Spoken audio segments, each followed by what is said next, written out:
So you're right. Small intestine 15 is tooth, so now. So anywhere in between those two. Not quite as wide of a range as I was thinking. So you poke along, you find the most tender spot, and the most effective way to use it for asthma is to use moxa on it. So, but you don't want to create a whole bunch of smoke when your patient is wheezing, right? So you either got to do this with lots of ventilation or do it outdoors, or preferably you use little thread size or rice size moxa cones direct on the skin, right? You roll up a little bit of good quality moxa, not the stuff that comes out of those sticks, right? It's got to be refined moxa. It'll be golden in color or almost white in color. It won't be green, and it won't have pieces of leaves and stuff in it. It's all pure fiber like floss. And you twist up like a rice-sized piece of that.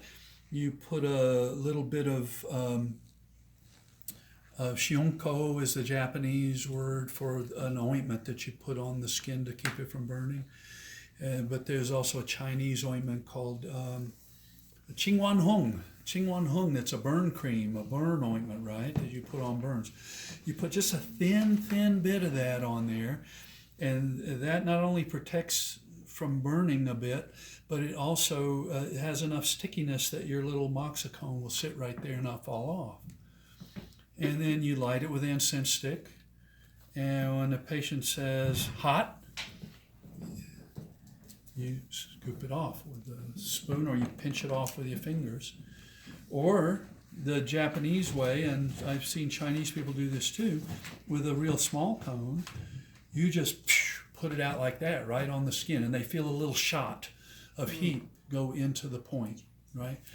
And you would do that maybe 3 cones, maybe 5 cones, maybe 7 cones, maybe 9 cones. You usually use an odd number of cones, depending on the severity of the condition.